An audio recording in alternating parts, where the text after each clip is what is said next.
Je suis persuadé que vous ne regarderez plus une porte de la même façon et vous allez comprendre que c'est quand même pas aussi simple d'assembler 3 pièces de bois pour en faire un cadre et ferrer une porte dans ce même cadre.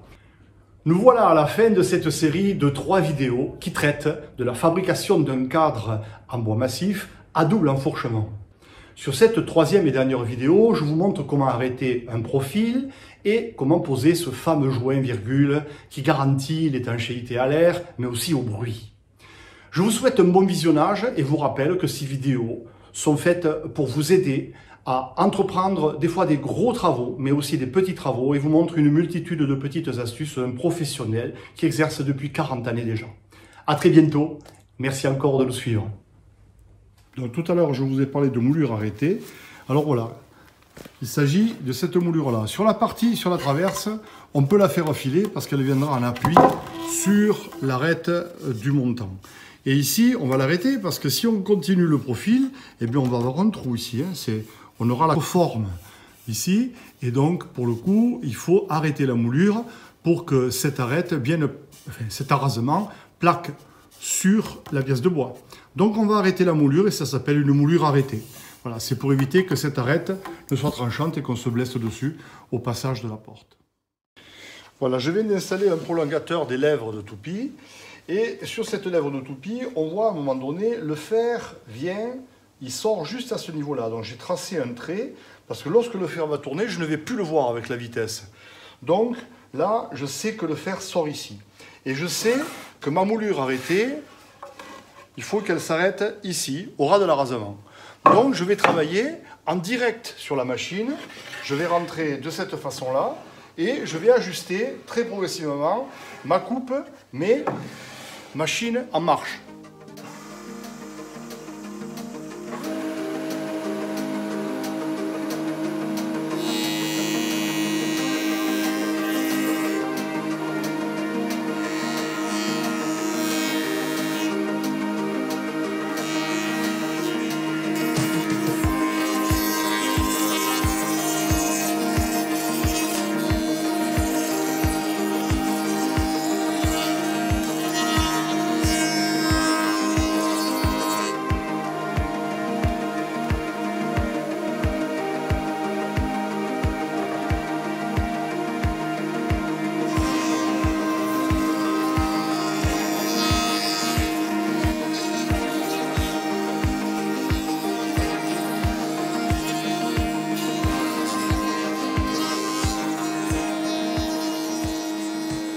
Vous vous souvenez, je vous ai dit qu'on avait laissé un petit peu plus de place dans la feuillure parce qu'on allait poser un joint. Alors, joint virgule, vous voyez? Donc ce joint, on va préparer son emplacement dans le cadre en sachant qu'il y a un montant sur lequel la porte va frapper et un autre montant sur lequel la porte va écraser le joint. On n'a pas le même sens de pose et la rainure n'est pas au même endroit. Il faut faire la rainure du bon côté. Et c'est le sens de pose des pommelles. Donc si c'est une porte à droite en tirant ou en poussant, ça va changer l'emplacement de cette rainure. Voilà pourquoi sur les portes industrielles, il y a des joints qui sont des joints à écrasement, qui n'ont pas de sens. Mais là, moi j'ai ces joints virgules, je vais les utiliser et je vais faire une rainure dans le bon sens. Voilà, petite explication pratique. Dans ce sens, je matérialise la porte par ce morceau de bois. Donc, si ma porte est articulée comme ça, sur cette arête, en charnière, elle va rentrer dans la feuillure. On est d'accord? Elle va s'articuler comme ça. Donc, il faut que mon joint soit posé dans ce sens-là. Parce que quand on va fermer la porte, le joint viendra s'écraser. Le joint virgule viendra s'écraser sur le champ de la porte. Si je pose mon joint comme ça, ce joint, il va se redresser et quand la porte viendra s'appuyer dessus, ça va écraser le joint, ça va me faire une surépaisseur et ça me fera brider la porte. Donc voilà pourquoi on choisit le sens d'ouverture et on fait le joint. Ici, du côté ferrage, du côté de la charnière, on va le positionner sur l'épaisseur de la feuillure et du côté battement, de l'autre côté, la porte, elle va venir frapper, donc c'est le montant de frappe. Et donc, pour le coup, la porte viendra écraser le joint. Et jamais le joint ne va s'enrouler, jamais il ne va faire une surépaisseur qui ferait brider la porte, la ferait toucher, et puis il y aurait des problèmes de fonctionnement. Voilà la petite explication pratique avec, en image. Allez, on va réaliser les rainures.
J'ai réalisé les petites rainures.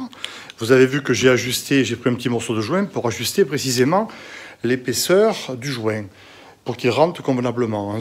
Le joint doit être à fleur avec le fond de la feuillure, et il va falloir faire plusieurs petites passes parce qu'il y a de toutes petites épaisseurs de caoutchouc qui doivent être complètement intégrées dedans. Je vais m'occuper de tous les joints de frappe, et ensuite je ferai la même chose sur le joint charnière, sur le montant charnière, mais ça ne sera pas du même côté. Donc je vais reprendre cette manœuvre en ajustant et sur la profondeur, surtout sur la profondeur et sur la hauteur de ma fraise, pour arriver à faire rentrer le joint parfaitement.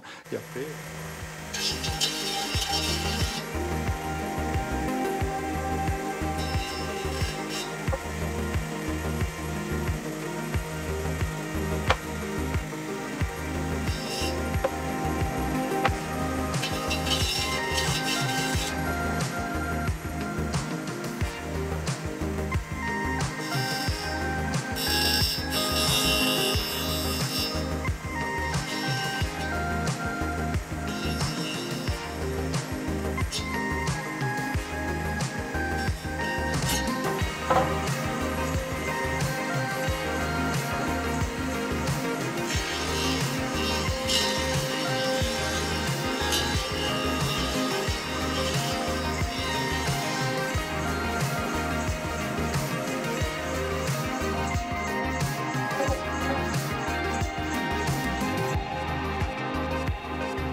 Voilà comment se positionne le joint.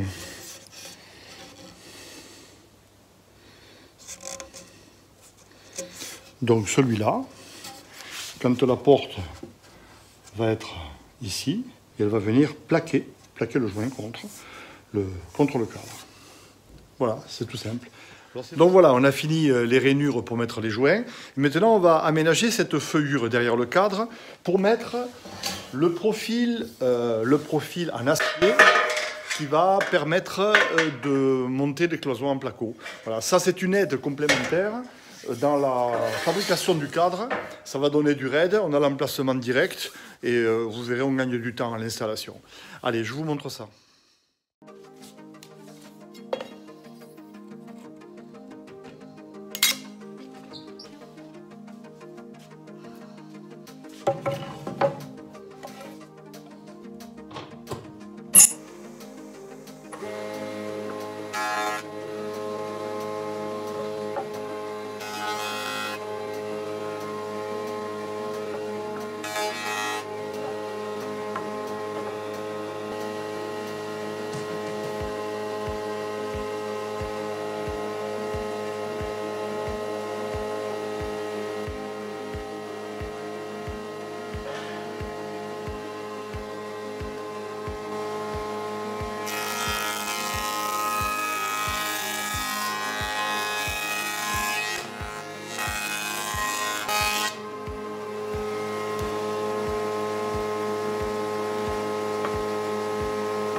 Voilà, comme vous pouvez le voir, j'ai pratiqué la feuillure sur l'arrière du cadre et vous avez vu que j'ai travaillé par retournement.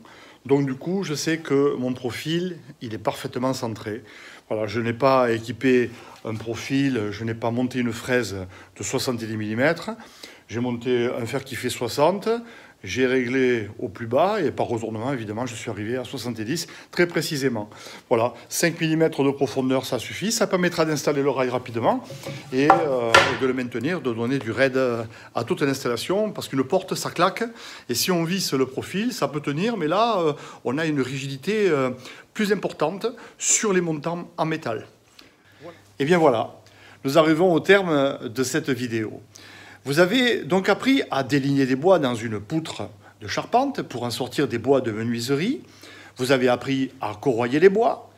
Vous avez aussi appris à tracer un cadre, à faire un double enfourchement avec un double tenonnage, tracer un ravancement de 15 mm, sortir des feuillures dans un cadre sans faire des copeaux, récupérer du bois pour faire autre chose, pousser un profil, poser un joint-virgule dans un cadre et en comprendre le sens. Voilà, tout ça en une petite vidéo qui, je l'espère, vous aidera. Si elle vous a plu, eh bien, comme d'habitude, vous mettez un pouce, vous appuyez sur la sonnette et vous vous abonnez. Vous savez, beaucoup de gens ne savent pas encore que c'est gratuit. Nous vous remercions de l'avoir suivi jusqu'au bout et nous vous donnons rendez-vous pour la prochaine vidéo dans l'atelier de Zeus.